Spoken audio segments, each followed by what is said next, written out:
Welcome. Today I'm a little bit out of my depth today. I'm going to try and make a ceramic stand for this piece. It's a small glass dish that I made, and I've always wanted to make ceramic stands for my work. So today that's exactly what I'm going to try. Totally new at this, new at working with clay. So, and I don't know whether my sculptural skills are going to be very good, but we're going to give it a go anyway. What could happen? It can only fail. So let's just see if we can make this stand. Rightio, this is the piece I am going to make the stand for. Now, if you want to see how this is made, I'll put a link in the description. Go over to my other channel and you'll see how I made this. So what I need to do is make some sort of a stand for it. Now, because it's basically in quarters here, a 3-point stand is going to be a bit odd. So I've got to have a 4-point stand to hold that. And I don't want it very high, so I want it reasonably low. I think it's high, it'll just look odd. So I want a reasonably low stand. And I worked out I only wanted about 80 millimeters across and probably around 30 high. So all of that is within the capacity of the larger kiln. So what I've come up with, very simple. Don't give me a hard time over this. This is my first stand. I am going to roll the clay out to about 5 mils thick, something like that. Then I'm going to use this to cut a disc out with, and I'm going to rough up the shape of it so it's not a nice uniform circle. I'll cut center out of it, and I'll do the same with that. Then I'm going to build up 4 points here for the little dish there to sit on. Something like that there. So if that's a side view, I'm going to build up 4 of these. So there'll be a hole in the middle and an irregular edge there, irregular edge in the middle. I don't think I'm going to add any other decoration to this, so I want to keep it reasonably simple. And when that is then leather hard, I'll make sure that this will sit evenly on those 4 points and trim them down to match. So the first thing I've got to do is roll out some clay into a nice flat piece and cut that out with these.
Okay, stick with me through this. You're probably going to get a laugh. It did break, as you can see there. So I've got it sitting on a bit of paper. I've drawn lines to guide me to put the stand pieces on, or the uprights. And I'm now going to join this. And then I'm going to put that on top. And you'll eventually have a little roll of clay around it to strengthen it. And hopefully we can strengthen those breaks there. So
this is where I'm at with this. I don't think, it's definitely not totally dry yet. It's been sitting for a few days to dry. And what I've done so far is I've just give this a bit of a wipe over to get rid of all those little bits from me doing the texturing. And I've noticed that there is a bit of a wobble in this. It's not sitting flat. So I am going to sand. I've got some sandpaper here. I'm going to sand the bottom of this to try and make it nice and flat.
Well, there it is. That is Bisque.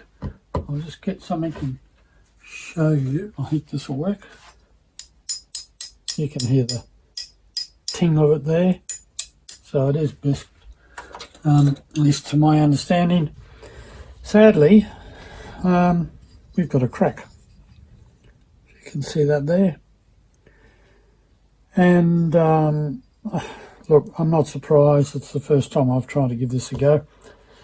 And I've seen even some of the potters on YouTube channels, and they end up with cracks, so I don't feel so bad.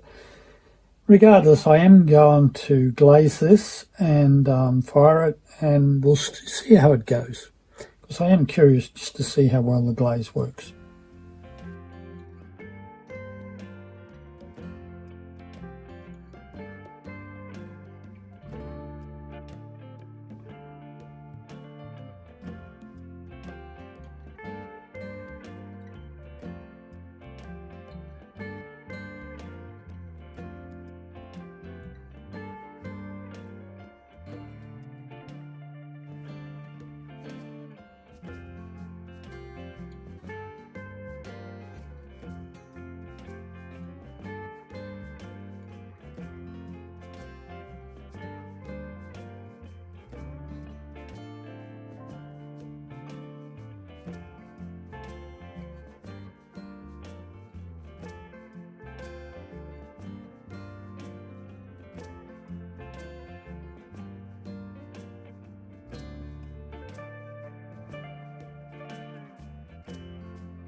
So let's have a look and see what we've got.